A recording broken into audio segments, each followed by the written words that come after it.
Welcome to Trashy Divorces. Welcome to Trashy Divorces. Episode 2, Season 2. We're very happy to be You back. can. Go your own way. Go your own way. So good. It's so good. Before we get to this. Wait, right. We have 60 seconds of the business. Quick stuff. Big thanks to Tana and Carolyn, our patrons of the week. Thanks so much for supporting us there. Yes, and a reminder that we have merch available for you, and there's a short link for it at bit.ly/trashymerch, all one word. T-shirts, onesies, hoodies, all the things that you might want. Plus, we'll be getting some more things up there too, so enjoy. And to listeners who sent us emails over the last few weeks, Stacie and I have been utterly delighted. We hope we've responded back to everybody. Please, we love getting them. Send us your suggestions, your stories, whatever you need to tell us our way. We love them. They may end up on the podcast. Stacie, where would people send those? They would send them to trashydivorces@gmail.com. Yeah, they would. Yeah, they would. And they do, and it's great. Like, we really appreciate getting emails from people. It's a lot of fun. Yeah, it really is. So this week, we got to drag out those mustard yellow trash cans. Oh, so mustard yellow. Oh, God. Avocado green, too. Oh. That would work. Any heinous sort of burnt sienna? Oh, yeah, burnt sienna. Like It's the way to go. a tall turtleneck in a horrible color. It's the 70s, y'all. It's the 70s. It is the trashiest stuff of the 70s with a beat you can dance to. Get ready to go your own way. So these stories have everything. They've got drugs, Infidelity, disappearances, true crime, remarriage, divorce, redivorce. so many drugs. There's so many drugs. With the dawn of the 70s, it was a whole new scene, you guys. New scene. Land of the singer-songwriter. This era of people we're going to talk about today really did epitomize this.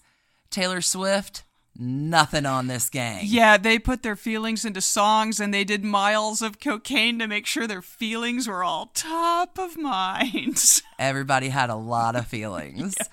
Stacie, yeah, what are you talking about this week? I've got Fleetwood Mac, which is just like a roiling mass of bodies, specifically Fleetwood Mac circa 1977 and thereabouts, when they were recording Rumors, which is like the epitome of trashy 70s music, like misconduct, nefariousness, and amazing creativity. It's in some ways an entirely triumphant story, and in other ways it's just like awful. Like, why would you do that to yourselves, you poor people? It was an amazing story. Thank you. And you have for us another just like classic the first couple of 70s rock and roll royalty. Carly Simon and James Taylor. I don't know if rock and roll is the right thing, but we've already done this. We've done this. Hey everybody, thank you again for tuning in. We hope you enjoy this presentation and all of its glitter dusted, 70s, coked up, strung out, scarf wearing, you're so vainglory. You're so vainglory. Enjoy.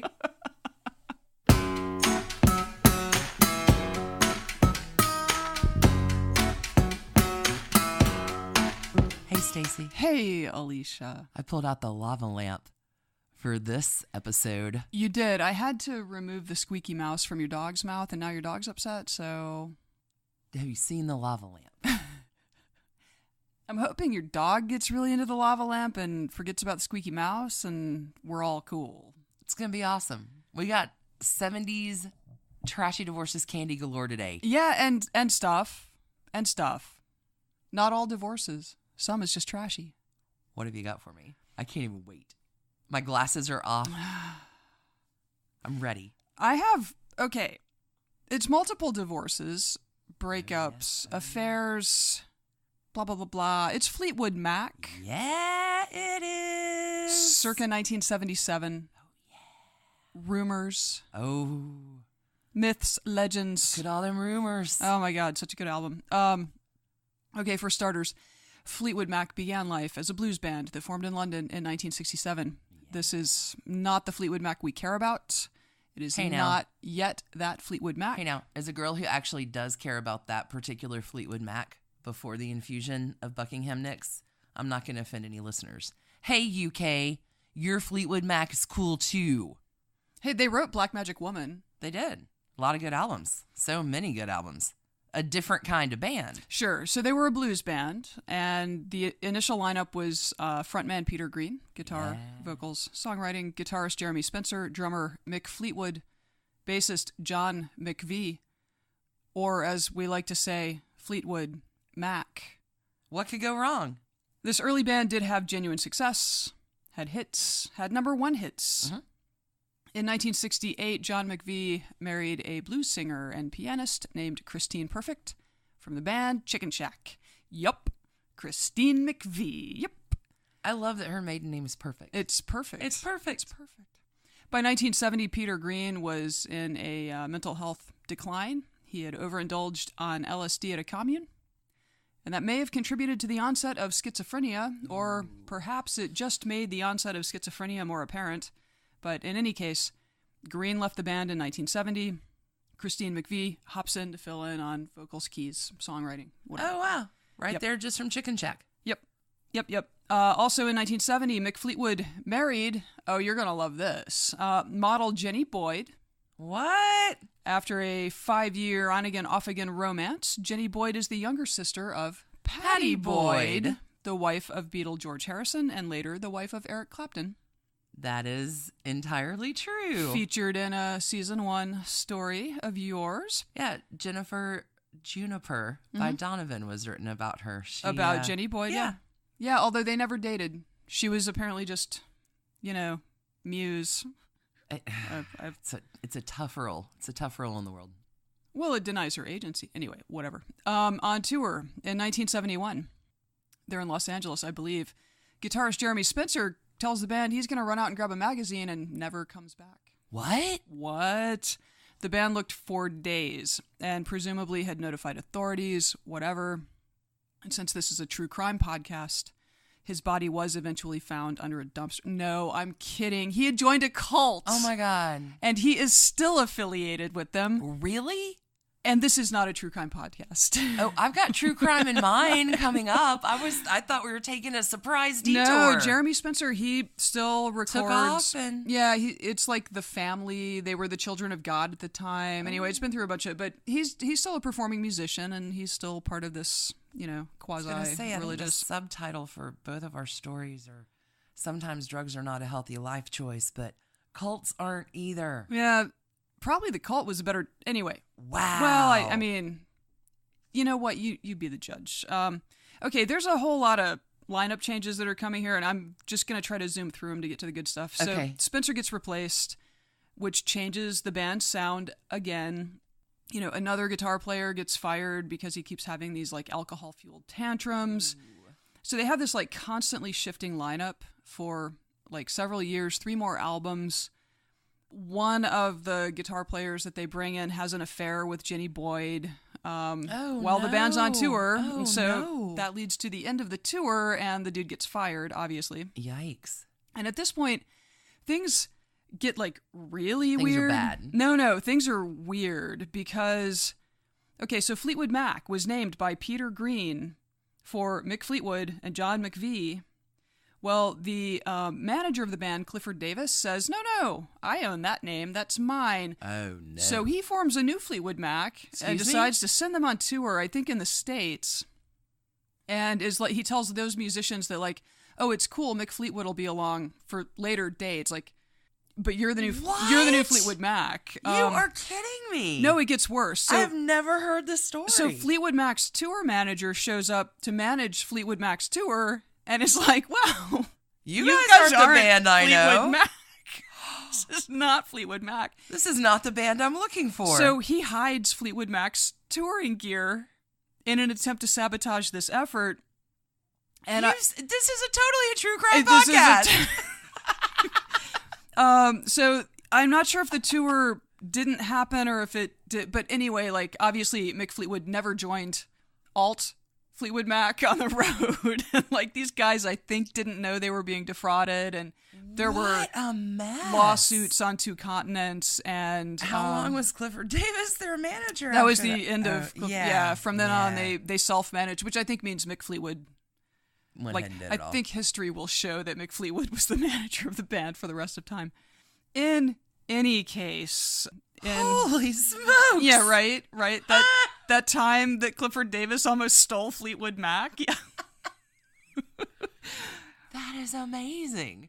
In 74, to get clear of this debacle and to deal with the fact that, again, like their sound was constantly changing because of this churn. Sure. And so their popularity had kind of waned in the UK, but they're all still really young. I mean, they're all under 30 at this point. So they're not making over the music, having fun. Right. It's cool. They decide to move to California. So it's Mick Fleetwood, the Mcvies, and there is another one of the short-termers was still in the band at the time.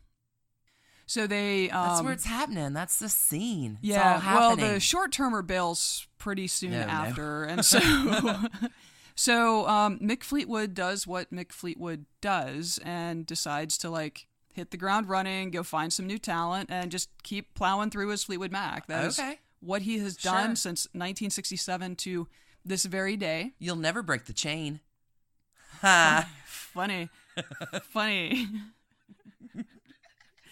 Unless you are... the chain? Lindsey Buckingham. Okay. All right. So at a Los Angeles recording studio, Mick was scouting for... We need a place to record. The producer he was talking to played him some songs from a record he'd recently made by a group called Buckingham Nicks. Yeah. They were a big deal. Well... They weren't. They weren't a big deal. They were a small deal, but they did what they did well. Right. Enough to get noticed. And they had opened for Janis Joplin and maybe Jimi Hendrix. Like... They had some, that may have been in a previous band, but yeah, I mean, they were real. They were really, they knew what they wanted to do. Hey, Dad, I've got your Buckingham Nicks album on 78 if you're ever looking for it. Just an addendum from 1973. That album cover's hot. Okay, so they were a duet. The two had met in high school. Lindsey Buckingham was just 16 when they started seeing each other and playing music together. Young love. Which I don't think he ever recovered from. So after leading a band called Fritz for a few years, they landed a deal with Polydor Records. In 1973, they released Buckingham Nicks, which kind of went nowhere, but also led to this intro with Mick Fleetwood. That's it. You do your best, you get noticed. It led him to the next thing. December 31st, 1974, Mick Fleetwood calls Lindsey Buckingham. I keep wanting to say Lindsey Graham, so you're going to have to correct me if I do that because these are very different people and also not so much. So, yeah, old Linz. I got some feelings. Mick Fleetwood calls Lindsey Buckingham and asks him to join Fleetwood Mac. And Lindsey's into it, but was like, look, me and Stevie, peas in a pod. We're a package deal. Yep. I don't go anywhere that she doesn't go, etc. So, a couple nights later, they all get together. I think it was at a Mexican restaurant in L.A., got around a table, Mick Fleetwood, John Mcvie, Christine McVie, Stevie Nicks, and Lindsey Buckingham. And the future of modern music was set on course. It was on. I mean, apparently they got on great. So let's take stock here. It is the start of 1975. Fleetwood Mac is comprised of Christine McVie, age 31, her husband John Mcvie, age 29, Stevie Nicks, age 26, her longtime romantic and creative partner Lindsey Buckingham, 25, and Mick Fleetwood, 27, who is also married, although wife Jenny Boyd is obviously not in the band. These people are about to start creating brand new things from scratch together, spending countless hours in a collective flow state, writing and recording songs, spending boring hours in transit between shows before huge, screaming crowds, spending days and nights away from everything comfortable and normal except each other, and collectively discovering the ups and downs of massive alcohol abuse and cocaine addictions together. Yeah. I wonder what's gonna happen. You have every elemental zodiac sign represented except for Earth. Oh, interesting. So nothing grounds these people at all. Just as my 30-second interjection. Sure. Bring your nostrology at me. Stevie Nicks and Lindsey Buckingham are both air signs. Okay, floating away. Gemini, Libra, respectively. Mick Fleetwood is a water sign. He is Cancer. John Mcvie is a Sagittarius. He is the only fire in the group. Christine Perfect is a Cancer just like Mick and is also a water sign. So you kind of see how some of these relationships play out based on, we can't talk about Fleetwood Mac and not talk about astrology. I don't see why not, but there you I will say John Mcvie is the most understated of all of them. So it's interesting to me that he burns a quiet fire. A quiet fire. I see that this can be really whatever you want it to be. It's no astrology. Please continue with your story, my dear. On the plus side, a documentary I watched had Christine Mcvie talking about integrating Buckingham and Nicks into the lineup. And she said it worked because she had no sense of competition with Stevie. Like, they were not competitive with each other, which I just found that to be You're straight in each other's crowns. Hey, well, you're good at what you do. Yeah. And good at what you do. Illuminating statement about relationships between women, sort of professionally and personally, because they can be fraught, and it wasn't. So that worked. So because they gelled and weren't competing, Christine said that just magical things happened when they started writing and playing music together. Like, early on, it was great. Early on was a very short span of time. But it was awesome. It was awesome. Okay, so the new band goes into the studio to record what would become the album Fleetwood Mac. This, featuring songs like Say You Love Me, Rhiannon, Landslide, Monday Morning. The list goes on. You know all of these songs. Mm-hmm. Everyone knows all of these songs. This was a Los Angeles studio in 1975, and Mick Fleetwood later noted that the place dispensed cocaine like it was a service. Wow. He called cocaine new and undiscovered territory, and it would become a hallmark of the fucked up interpersonal dynamics of Fleetwood Mac for years to come. Yowza. And aside from the coke making everything better, there was already tension brewing. For instance, it turns out that Lindsey Buckingham is kind of an asshole. Yeah? I was hoping you'd get around to this part of the story. Sorry, there's more to that sentence. When it came to how the others were playing their parts. And at one point, John Mcvie stops him, apparently like mid-harangue, and says, "The band you're in is Fleetwood Mac. I'm the Mac, and I play bass." Good for him. Shut him down. They got through it, though, and the album launched to modest success.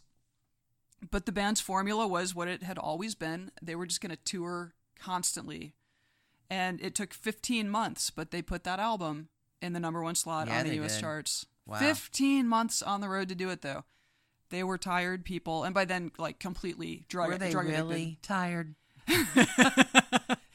Let's think about this. Their souls were tired, and their noses hurt. I bet that is true. Guessing. So they took a touring break in 76. Like, they were still on the Fleetwood Mac album tour, but a break between legs.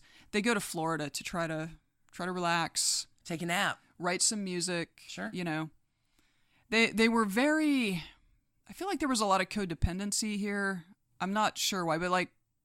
Anyway, you'll hear later. It's very strange. Mick Fleetwood has some ideas about how stuff should work. Because I feel like it would be normal on a touring break for everybody to like scatter to the wind. Sure. All right, so... You're not going to want to hang... You don't go on vacation with coworkers. Yeah, so let's take stock here too, right?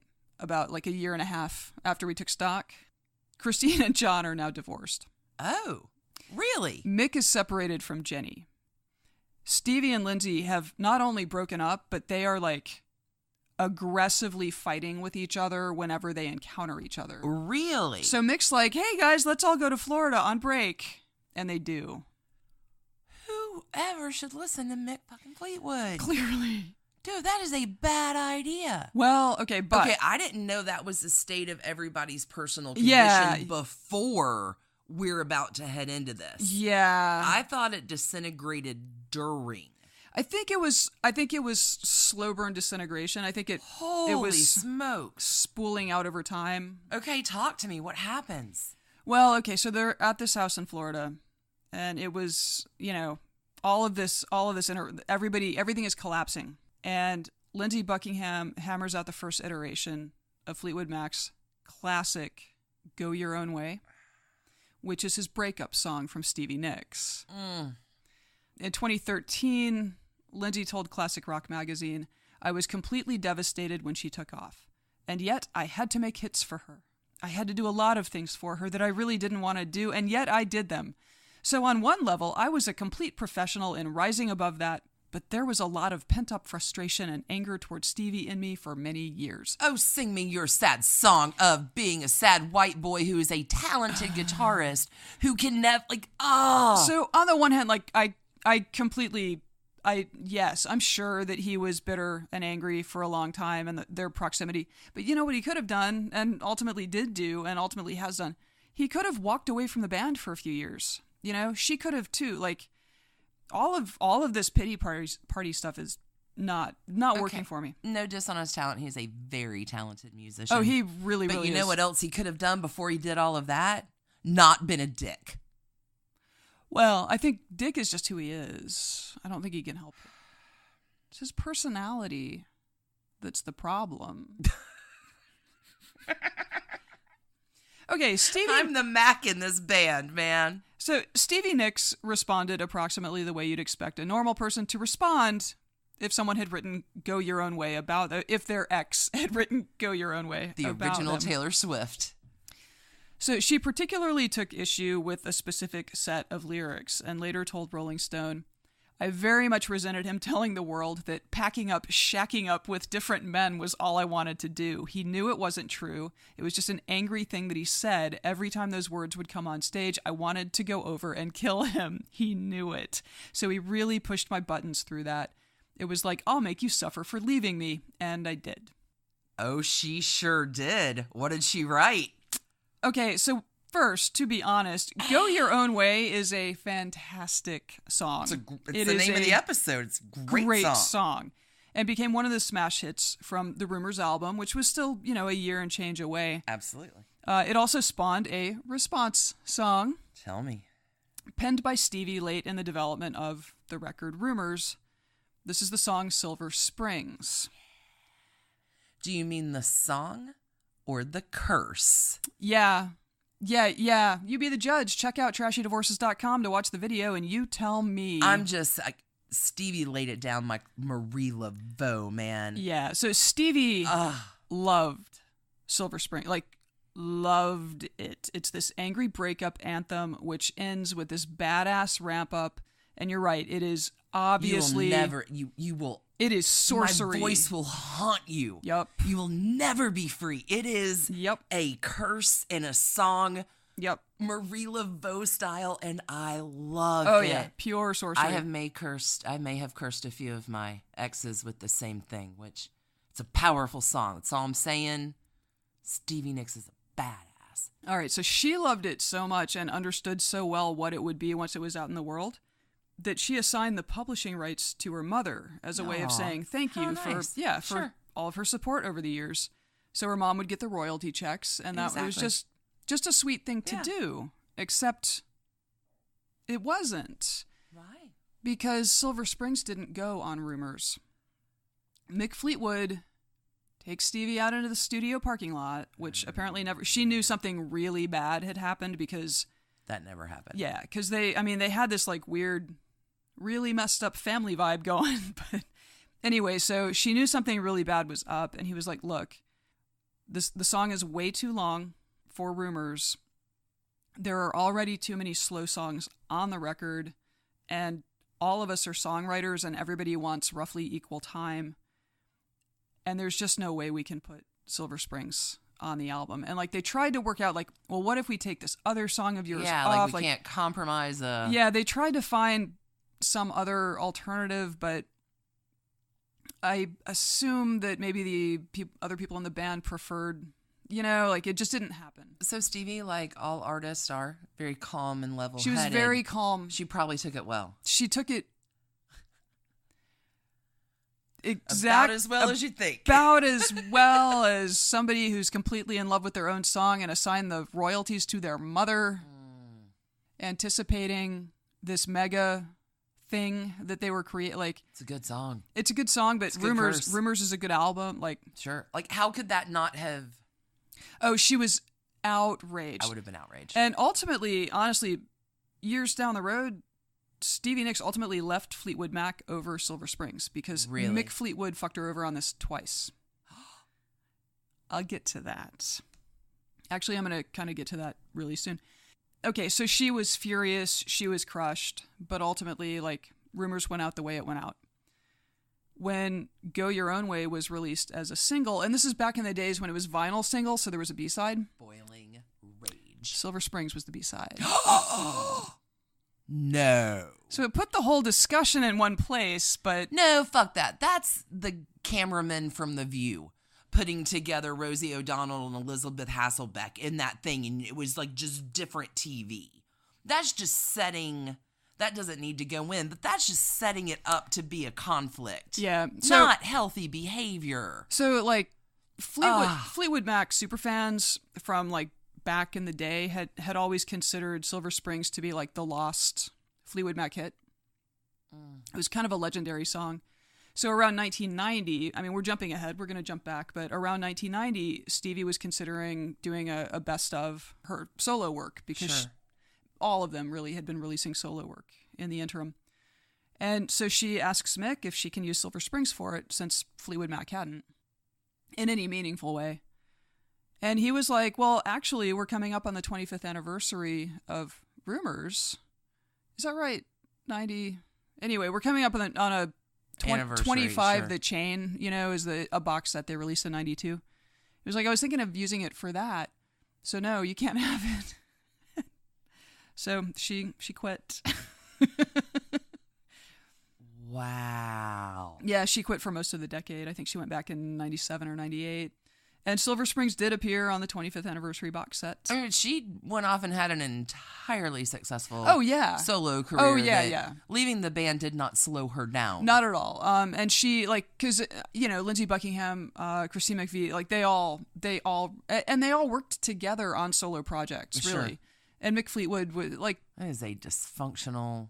It is a dysfunctional band. Yeah. But Stevie Nicks had the most commercial success as a solo artist. For sure. Christine McVie, like, developed a fear of flying, like, the touring, like, again, oh, really? Mick Fleetwood had this, like, grueling tour thing that's just how he preferred to be a musician in the world. Right. And so over time, like, she left the band for many years because she just that wasn't where she was in life anymore. She wanted to be with her friends and family, and she didn't want to be getting on airplanes and... Get that. Yeah.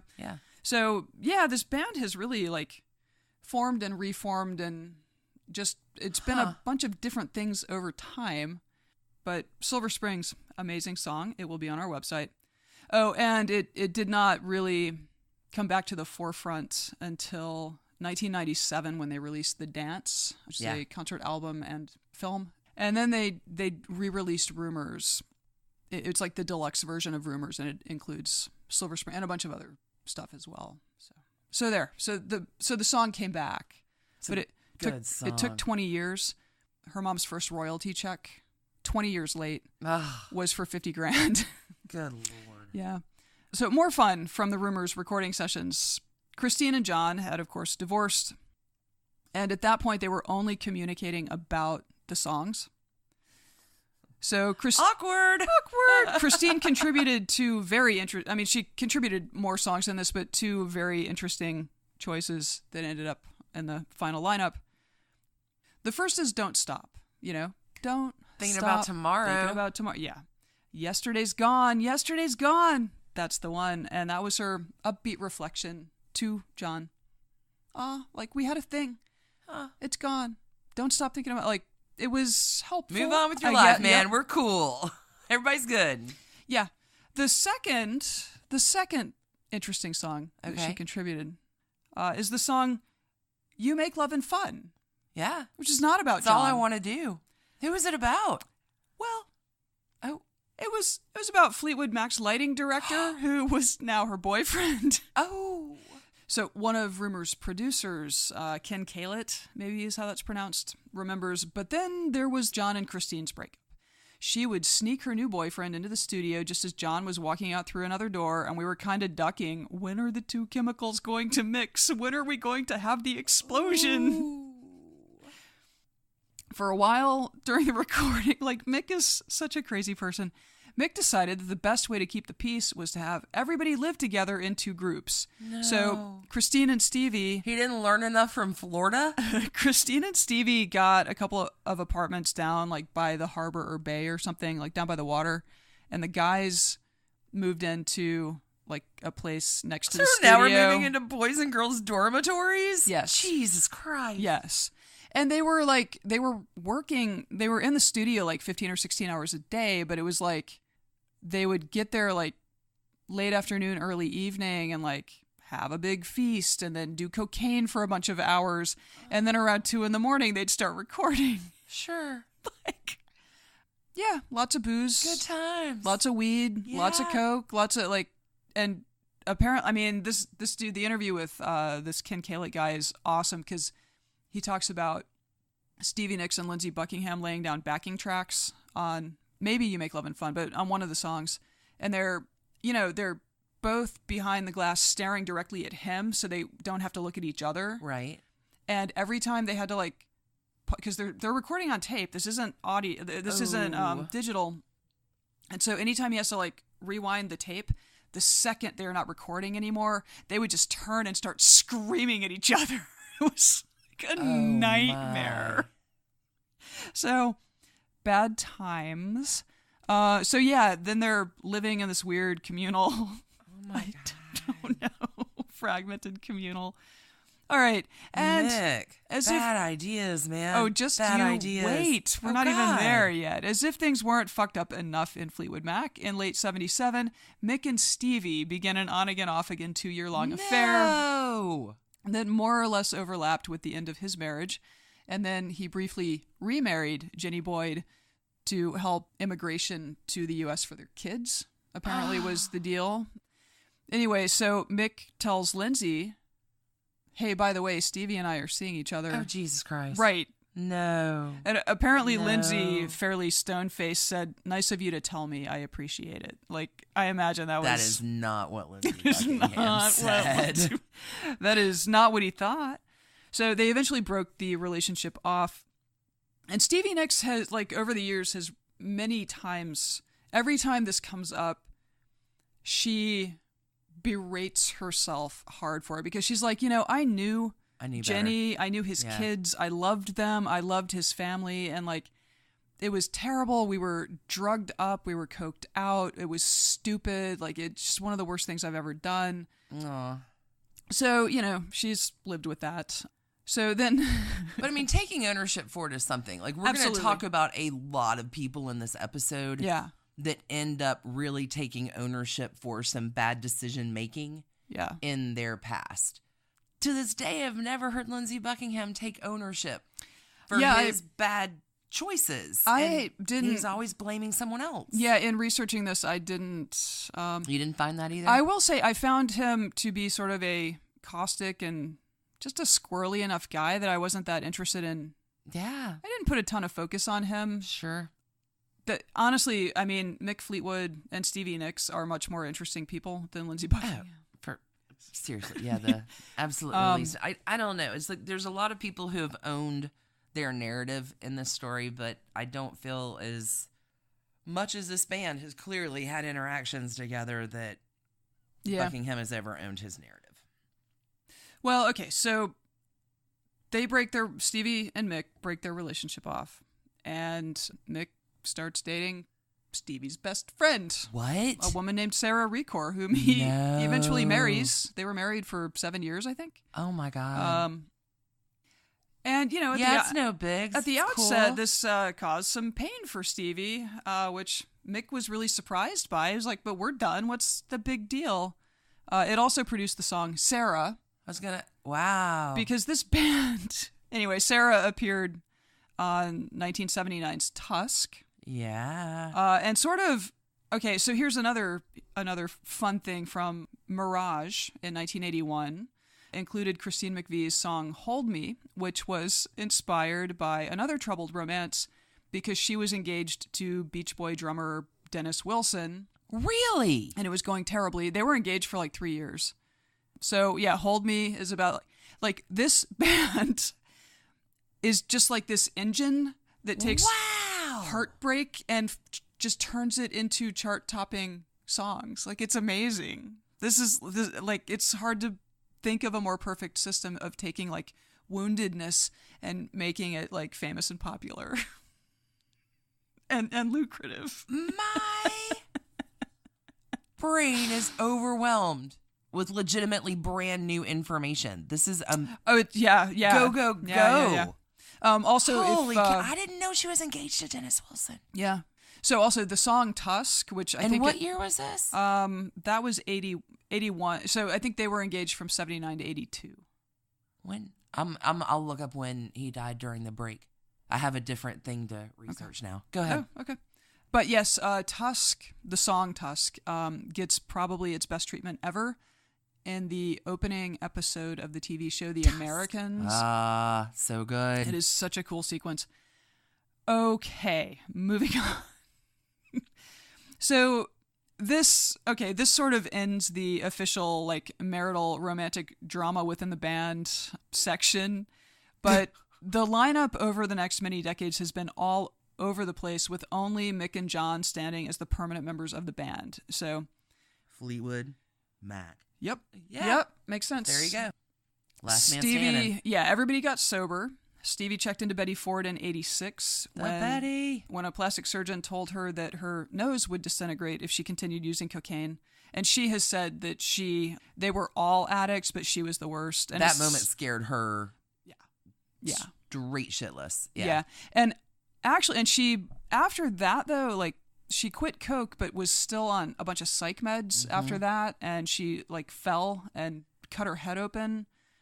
And realized like she just hadn't had enough alcohol to, like, it was the Klonopin that she was on. So she was on so many drugs. Yeah, she went through a lengthy and painful detox from... Yeah, she had a bad therapist. Like, from what I recall, I saw an interview with her. She had a really bad therapist who had her, on 10 Klonopin a day with lorazepam.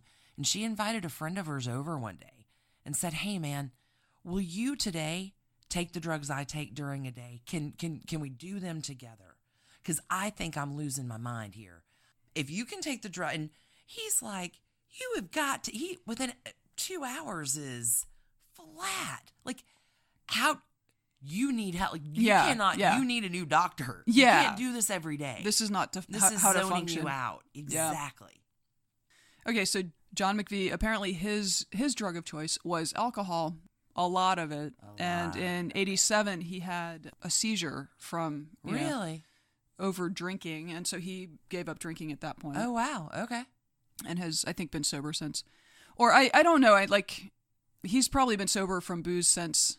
I think everybody's been sober from cocaine for a long time. Sure. I think that was just. However, fun things about 70s rock stars. In Mick's biography. That pharma party ends up stopping at a certain point. Yeah, in Mick's biography, there's a story about a time when the band was chilling with an engineer one night, and they're just like shooting the shit, like, how much cocaine do you think Mick Fleetwood's done in his life? And so they ran a little calculation. They did some maths. They did some maths. They calculating based on 1/8 of an ounce a day for 20 years. Which is probably... I can't even process 1/8 of an ounce of cocaine a day. I honestly don't even know what 1/8 of an ounce of cocaine would look like. It's an 8-ball. I know, but I don't know what that... I mean, I know what it looks like on a pool table. No, I'm kidding. I don't know what that would... Okay, so calculating based on 1/8 of an ounce a day for 20 years. Jesus. The engineer determined that if you laid that much cocaine out in a line, it would be 7 miles worth of cocaine. Oh, my and I mean, to this day, Stevie lives with a dime-sized hole in her septum. Seriously? Yeah. I guess there's no reason to get it fixed. Like, I'm sure at this point it's healed and doesn't hurt her or anything like that. But so, like, to wrap Fleetwood Mac, I don't know, there are a few things that I want to wrap up with. One, apparently Mick Fleetwood has lost count of the number of times he has declared bankruptcy. Oh, good for him. So put him in charge. Put him in charge. Yeah, like, apparently... This is the guy that should be in charge. Apparently he never started thinking about tomorrow. And as of... Yesterday never went away. Never went away. As of 2018, Lindsey Buckingham pissed the band off enough that they, like, fired him permanently, and now have... I want to say Mike Campbell of Tom Petty's old band, and Neil Finn of, what is that? Crowded House. Crowded House. I love Crowded House. I don't know why I can't remember the name of that band. They're such a good band. They're such a good band. Such a good band. And that is now the permanent lineup. So Lindsey Buckingham is listed as a former member. Really? I knew there was a little controversy. Yeah, it seems like as far as the band is concerned, done. He's just no longer a member. And he had heart surgery in February of this year. Yeah, okay, so he's healthy. Doing his own thing. I mean, I hope he's healthy, obviously. Okay. But yeah, that's kind of the Fleetwood Mac story. We did take a small interlude in that because our cat had some things to take care of. During that period, I did look up Dennis Wilson's death. Sure. He died December 28th, 1983. Okay. 83. So I wonder... What did he die of? Drowned. It's the saddest death ever. Was it drug related at all? Was it? Oh yeah. Oh yeah. No, this is kind of true crimey. He went in to search for a picture. Dennis Wilson was the guy who hooked up with Charlie Manson and brought the whole family into that circle, especially the house on Saleo Drive when Terry Melcher and Candace Bergen lived there. I had no idea that he was engaged to Christine Mcvie. I wonder how much that might have traumatized her. I have a whole new thing to research now. Well done. That was an amazing story. Thank you. That was amazing. You. Don't do cocaine. Don't know. Drugs are bad, kids. Don't end up with a dime-sized hole in your septum. Seriously. There are ways to avoid this. We should have stopped this a long time ago. You ready to go to break? Let's go to break. Hi, I'm Emily Higgins, and I host Tasteless. We are watching a topless woman with a very long ponytail do a spin kick of this guy. Tasteless is a movie podcast that pays tribute to the films no one else wants to talk about. You're not going in for an ambitious track through one person's psyche. That's not what you're Crossroads for. That's not what you're at Tasteless for. In each episode, I take a highly regarded film and compare it to a less beloved movie I recommend instead. She crawled out of the plants, and maybe the snakes have chewed off half her clothes because now she has a crop top. Visit tastelesspod.com for more details and to find all the places you can listen. All right, Alicia. Stacie. So I know you've been happily at work on your story this week because you love these people. I have really, after the toxicity of last week's episode. Yeah. This really has been a week to... Relatively speaking, we love everyone based on after that. Well, I mean, you're not kidding about that at all, but this really has been a fun week with soundtracks and memories. Oh my God. Yes. Again, please check out trashydivorces.com. You will find this episode top of the page and it'll have so much music. I think I'm going to have to make another Spotify playlist just for this episode. Yeah.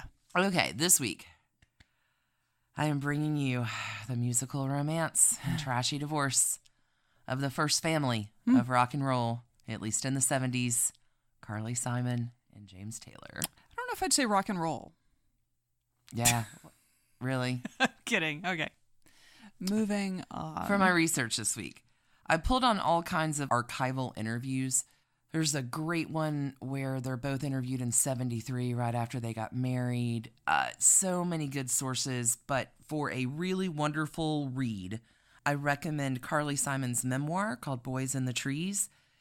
Anyone who is gearing up for some beach reading and getting your summertime on, pack this book in your beach bag. It is delicious. Okay, you ready? Let's hear about Carly. Okay, yes. I'm bringing you yet another psychological portrait. You know what? I will tell you. Okay, the psych portrait is less, but I actually know less about these people than you might realize. Really? So this should be good. Well, get ready. Ready. Okay, Carly Simon, born in June 25th. She is a Cancer. She's a water sign. Her father is a publisher. Her father is one of the co-founders of Simon & Schuster. So she is Carly Simon of those Simons. Yes. Her mother is a homemaker. Her father is sort of a dark and lonely figure. There's a lot of depression. There's a lot of Rachmaninoff on piano. There's a lot of booze. Carly grows up kind of feeling like he likes her sisters more than her. She says after 2 daughters, he'd been counting on a son, a male successor, to be named Carl. When I was born, he and Mommy simply added a Y to the word like an accusing chromosome. Carly. What a great phrase. Yeah, right? An accusing chromosome. This book was amazing. A brother was born after Carly, so family of 4. Okay. And was the brother named Carl? No. The Simons have an artistic, affluent home. Rogers and Hammerstein come to play. No bigs. They hang out with Eleanor Roosevelt. Sure they do. And Albert Einstein at the Vineyard every year and in Greenwich Village. Sure. One of the families they also hang with are the Taylors from North Carolina out at Martha's Vineyard from the early 50s on. So remember that. So Carly was molested at the age of 7. There is a guy visiting from out of town. He's 16. He tells Carly about a Swedish movie that he'd seen, and people were naked and urged her to go skinny. Like it all is really bad. And Carly eventually tells her mom, this kid gets sent away because he's staying with them in the house. He gets sent away for a month. And she says the biggest secret and vanity of the Simon family was to insist that nothing was wrong when in fact so much was wrong, and neither one of my parents owned up to it. Carly at this point begins to stammer and can't, like she's a stutterer. That is she's a very stammerer. normal, that's a normal trauma response. And her mom says, just sing it. So you hear Carly Simon in these interviews years later sing Pass the Butter in 50 different rhythms because that's how she was able to communicate, was to sing. But it gave her this innate ear of vocal syncopation and how do you change the tone of Pass the Butter in a different way every time you say it at dinner. That's fascinating. And like, so I get that she's also saying like, you know, in my house we ignored problems. But also, that's super smart, and I'm sure her mom didn't know this, but the brain does have absolutely a different pathway for music than it does for speech, and that's brilliant. Yeah, brilliant. Mom, it's a pretty dysfunctional family. Mom also moves in a younger man, a 20-year-old guy, for a while in the upstairs bedroom. Like, this family has some intense dysfunction. Dad ends up getting strong-armed out of the company and ends up getting really sick in 1960. And Carly, the first night he's sick, knocks on wood 100 times. And the next day he's a little better. So the next day she knocks on wood 500 times. Like, it is just poor kid. Heartbreaking. Her father does die in 1965. Because she didn't knock on wood enough? No, she did, but I know he's that's terminally ill. This is what's so terrible. Like, because the relationship with her dad sort of remains unfinished and ends up giving her feelings of inadequacy that she does and will continue to struggle with throughout the arc of her life. Severe anxiety, depression, and stage fright will plague her. Music is, however, the way she finds her way through the dark periods. I get that. It's mine too. The little bit of family money that's left sort of evaporates. Carly ends up having a nervous breakdown while visiting a boyfriend in France. She goes into psychoanalysis, into sessions 5 days a week, which deplete the money she has. She recognizes, though, that she's clearly working through something, and Dr. F is happy to take her cash until she realizes, like, maybe this isn't doing what I need it to do. In 1964, 18-year-old Carly and her sister Lucy get together and begin to play under the name of the Simon Sisters. Lucy has a minor hit with a song called Winkin', Blinkin' and Nod. They play on ABC's Hootenanny. Carly is also studying at Sarah Lawrence College, but doing digs on the side. They kind of make a minor splash. They're not setting the world on fire, but they're getting their name known and beautiful singers, and, you know, they're traveling home from London in 1865. In 1865? I'm sorry, in 1965. Seems... Yes, they found the TARDIS. Span generations. I'm just sitting here thinking, like, if I were Carly Simon and I were going to play in a band with someone, I would try to find someone named Schuster. Just as a muscle my dad out? Okay. You're such a dork. Carly and Lucy end up on a boat traveling home from London in 1965. and they realize they are on the same ship as Sean Connery. Ooh. Oh, in 1964. Already super famous as James Bond. Like, but a Sean young, Connery but a in young his... man. Yes, in his prime. Yeah, okay, wow. Okay. So Carly writes him a really cheeky letter using the word preprandial. Before a meal. Yeah. Why don't you come and have a preprandial cocktail with us? An aperitif, perhaps. Right.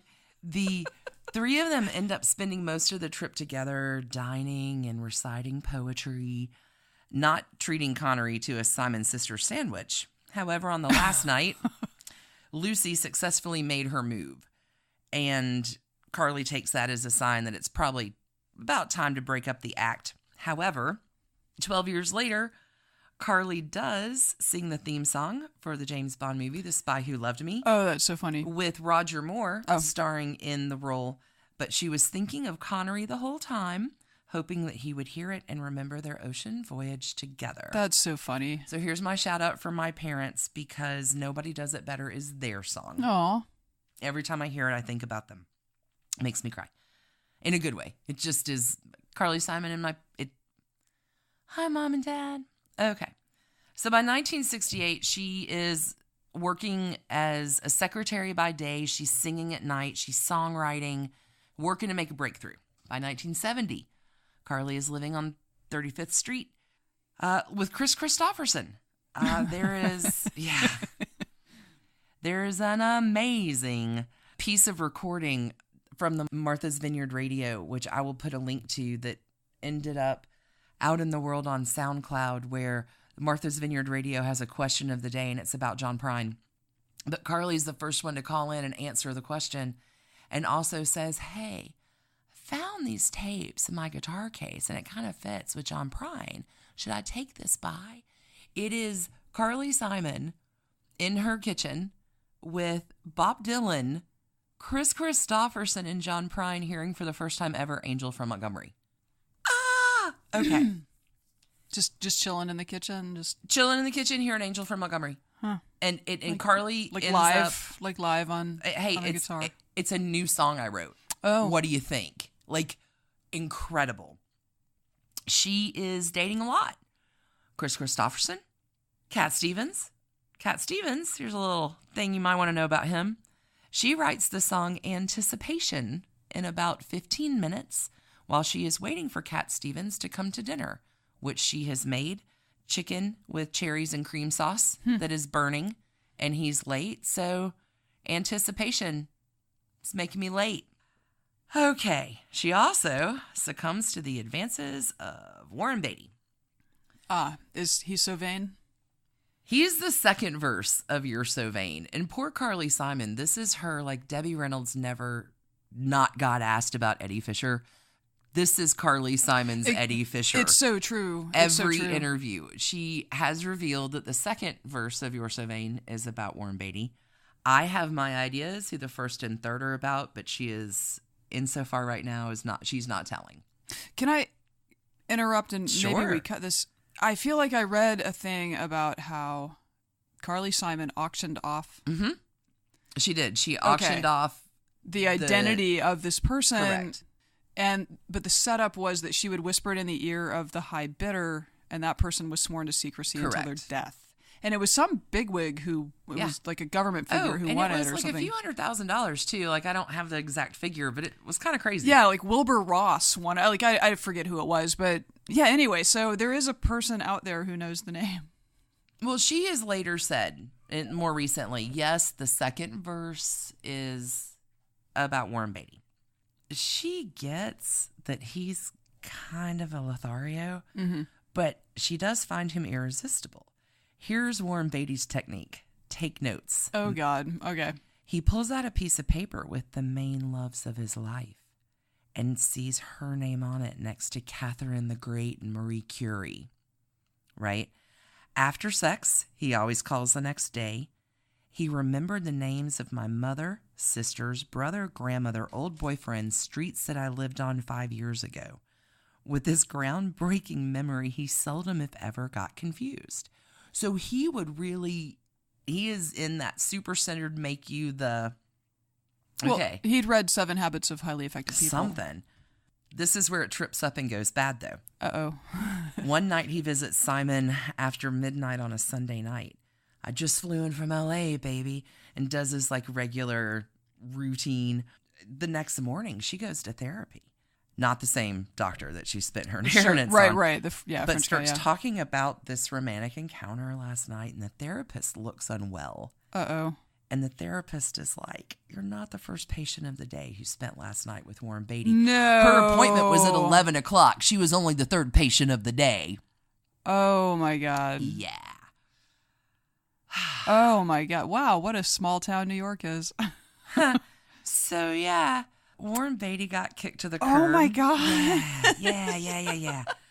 So she has really, been through the ringer. Her sister, Joanna, her older sister, says that Carly was talking to her one day looking at James Taylor's album and sees a picture of him, and she says, I'm going to marry him. A friend of hers who she started co-writing with says they're walking down the street and she sees him on the magazine cover and she says, I'm gonna marry him. She thinks that he is perfect for her in every way. And she talks about in her book, if there is a reason to believe in predestination, this is it. He was perfect for me. And like, she is smitten. She knows. She knows. She has an idea. So in 1971, she releases the song and album, which kind of get her in the public eye. That's the way I've always heard it should be. March of 71. So she is really kind of breaking through. Mm-hmm.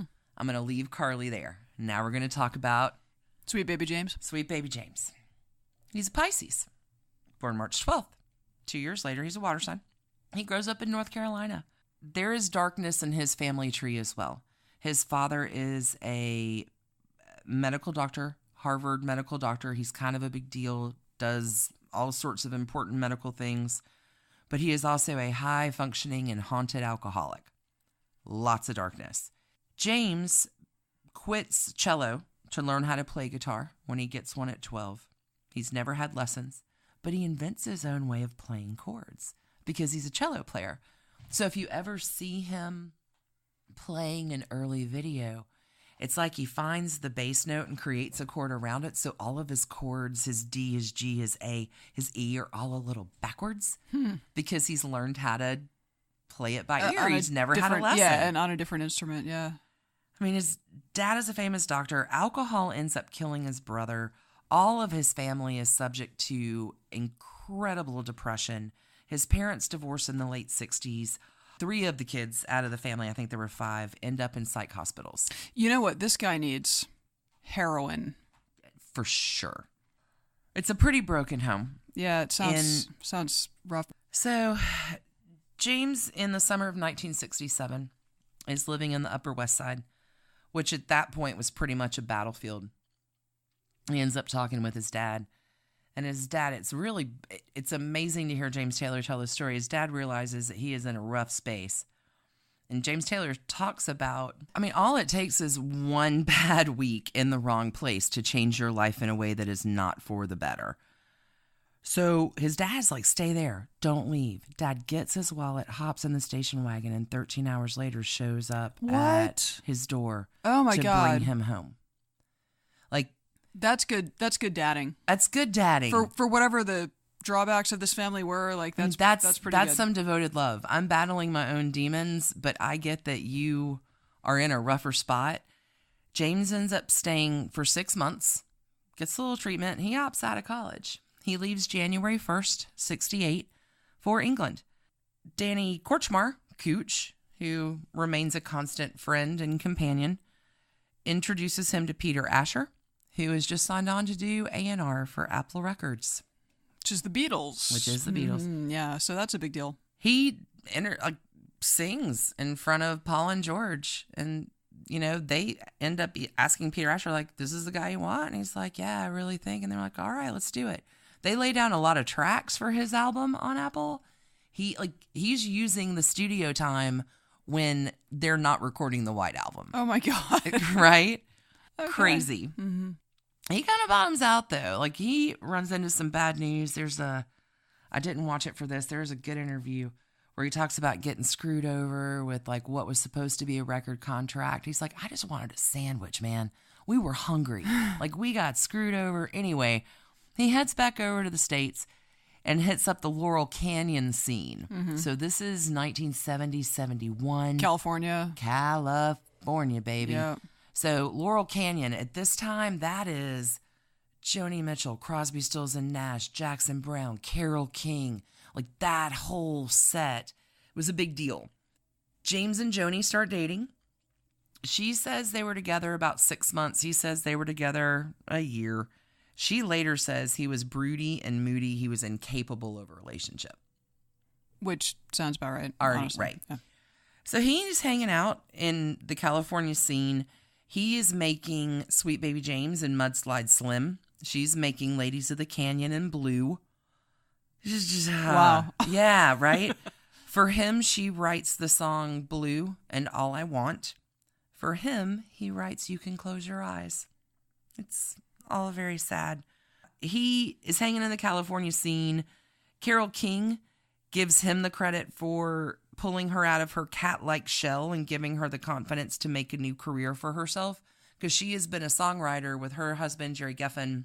They divorce. Right. And she comes out and she's songwriting, but she'd never given a thought to performing until James Taylor's like, I think you can, let's talk about this. Like, they've always been very complimentary. What year is this? Early 70s, 71, 72. But in 1972, she released Tapestry, where he did part of the backing in Rarefied World. Sure. The scene is really happening. His friends, even through the decades of all the ups and downs he goes through, really do stay intensely loyal to him. Okay, that's what James is up to. We know what Carly's up to. Okay. Our fated lovers finally meet. We're up to the same date and time. Okay. The timelines are going to intersect again. I mean, they have intersected. Don't cross the streams. Okay. The streams are about to cross. Our fated lovers finally meet on April 6th, 1971 at the Troubadour, where Carly Simon is opening for Cat Stevens. Haight-Ashbury, San Francisco. L.A., the Troubadour. Damn it. It's okay. You know what? So close. I'm a space alien. You are. I just arrived. Tell me more things. Joni Mitchell and James Taylor. Like all the people in the hot 1971. Cat Stevens, dude. Sizzle. He is on fire. She has come out with That's the Way I've Heard It Should Be and Anticipation. She's blowing up. So, of course, the dressing rooms behind the scenes in the scene are a big deal. Carly vividly describes meeting him in her dressing room. April of 71. Wow. He was barefoot, long-legged, long-footed, and his knees were bent. He wore dark red loose wide wale corduroys and a long-sleeved Henley with one button open, his right hand clutching a self-rolled cigarette. His hair, simultaneously shiny and disheveled, fell evenly on both sides of his head, and he wore a scruffy, understated mustache, the kind so fashionable back in the early 1970s. He seemed both kempt and unkempt. Even sprawled out on the floor, everything about him communicated that he was, in fact, the center of something, the core of an apple, the center of a note. Huh. Like when they finally get together, it all falls into place. He moves in with her immediately. They click in every way. They share the same musical language. I forget if it's the sharp or the flat of the note, but she thinks of him as a C and her as an F, and how they complement each other. They have been going to the same beach. They share, they harmonize. Her talk of their love and their lovemaking is just beautiful and tender, and it is water and water. Water and water, and Cancer and Pisces are a great mix. There is every reason in the world this should have been everything. Swimming around together. November of 1972, they marry. And they really do epitomize so much about the 70s. Their careers are blowing up. They ride out the 70s. 2 kids, Sally and Ben. They live in the vineyard when they're not on the road. It is high times. And eventually, the marriage is going to dissolve because of 3 big factors. Oh. Dueling careers. Okay. Battling egos. Yeah. And so much heroin. Yeah, I feel like the first two could be managed. I mean, that's it. Everything about them is fated in the stars. And there was another episode we had where like everything about this should have worked out, and then drugs or addiction like just takes you in another direction. Yeah. Taylor ends up wanting her to watch him shoot up, which if you're a parent of 2 young kids, I'm sure you feel great about. Well, I can't have you in this habit at the same time, he says. I've got to get rid of this. Maybe if you see me do it, it'll take away the cat and mouse game. No. Her account of their marriage is a little bit darker than his sort of polished up image, but I'm going to talk about she was actually there for it. I mean, that's, yeah. Right? Like, well, he's chasing the fucking dragon, man. Yeah. So he is unapproachable. He's distant. He is fighting an invisible monster that nobody else can see. And how long do you put up with that? And my guess is that his use got worse over the years. His use got worse. It was probably unpleasant for her early on, and by the end of things, it was probably it was just unmanageable. Would be my guess. In '76, he let her know that he had to get checked out for clap. No. Yeah. Okay, so he was also cheating, and he ended up with kind of a flophouse mistress, which is hold on. In 1977, she writes, "You belong to me," and I think it sums like. Tell her you're mine. I've always been your girl. You see them play out this songwriting manifesto about their feelings for each other, which... Did they ever consider joining Fleetwood Mac? Because they would have been perfect. It sounds like. Right on time. She's finally like, you need to come home. We're done. You need to get back to the house, stay at home, write. You don't need to be on tour. And he comes home to write Dad Loves His Work, that album. And he writes Her Town 2 with J.D. Souther, which is... Her Town 2 is just the saddest divorce song ever, where he says he writes it about Betsy Asher, who's getting a divorce from Peter, but I absolutely disagree. They separate and reconcile a lot. They end up separating in 1981. The divorce is finalized in 1983. Ben Taylor is 7 when this happens, and he recalls as a kid he never prayed for his parents to reunite. Oh, you know how most divorced kids are like, I hope mom and dad get back together. Ben says nobody ever prayed for that. That was not... That is such a... Wow. Like, even the kids knew they were better off. Okay, so you ready for the irony and complete tragedy of this whole story? Yeah. He gets clean months after the divorce and stays sober. And he's been clean since. Oh, that is... Okay, so I'm gonna pause on that. Carly is swept up in the sadness and the devastation. I mean, this is, you belong to me. Yeah. She is really adrift, kind of spiraling down the deep end. She plans a tour and her stage fright increases. The tour is canceled. She spends the next few years really working some stuff out. In 1986... she does the theme song for Heartburn, Coming Around Again. Oh, Nora Ephron. Nora Ephron. There you go. May see her soon. In 1987, she remarries poet and writer James Hart. They did stay married for about 20 years. They divorced in 2007. In 1988, her music really came crashing back with Let the River Run for Working Girl, which earned her a Grammy and an Oscar. And Sure. In 1994, her mom died. In 1997, she was diagnosed with breast cancer. She went through 8 months of chemo. Like, there is nothing phony about this lady. She's authored children's books. She's a badass, and I love her, and she is authentic in every piece of her being. She's very honest about her mental health struggles. She was asked in an interview, like, yeah, are you on medication? She's like, I am until I think I don't need it. And then I go off of it for a while, and then I get back on it again because it turns out I need it. Been there, yeah. Like, she's so authentic, and she's there's just nothing phony about her, which my favorite kind of people. James, upon retrospect, now that he's sort of moved on to a different stage, calls their marriage a criminal waste of time. He says he was in no way fit to be a husband or a father. Nobody has any business in their 20s getting married. You're just too young. Sally's 10 and Ben's 7 when he gets sober. He gets sober in the mid-'80s, and he finally gets serious about it. He's spent 18 years on the juice. This is not going to be an easy habit to overcome. Right. But the addict wants to quit. He talks about this time later, and you can see it in his face. He has so much remorse and shame. You can tell that he has clearly done the work on himself, and he owns it.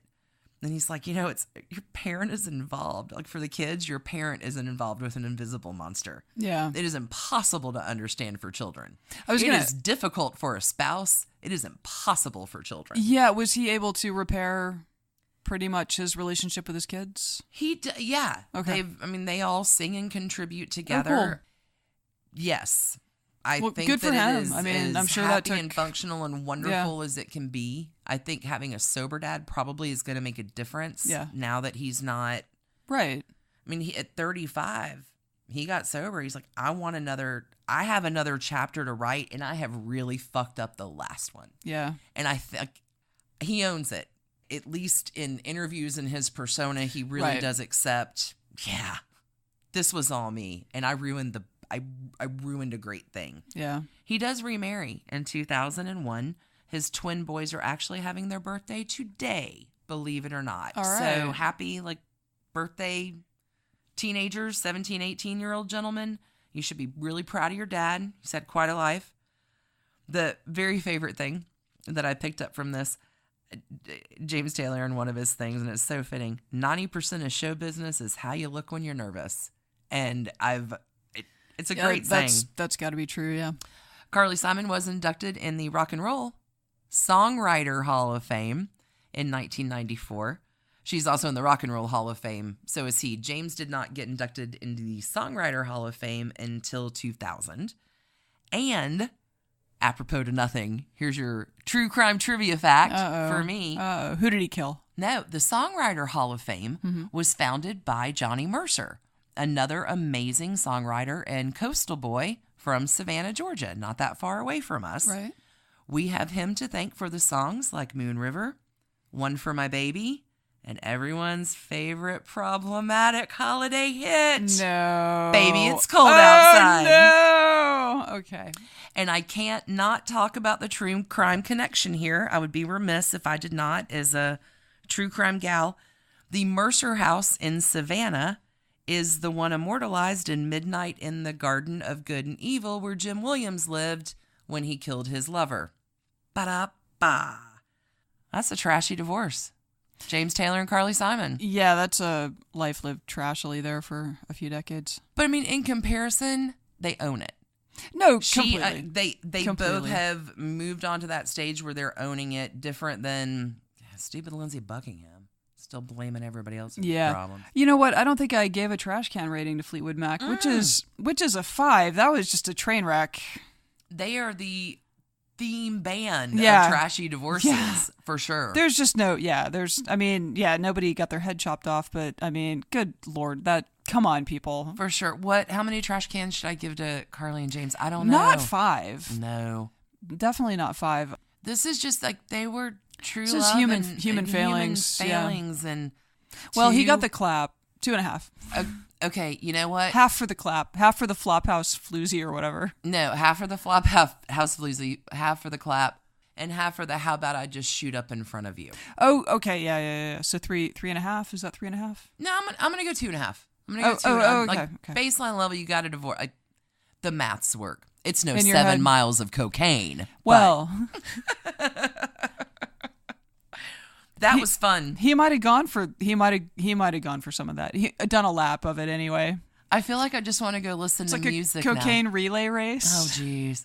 I don't feel anywhere near as skeevy as last week. That was fun. Yeah, no, that was awesome. Way better than last week. Hey, y'all, thanks everybody for tuning in. We hope you enjoyed that as much as we did. Absolutely, and we hope that you will keep it trashy. Always keep it trashy. And not as trashy as Fleetwood Mac, yo. Oh, boy. But do listen to their music. My God. It's such good music. So good. Yeah.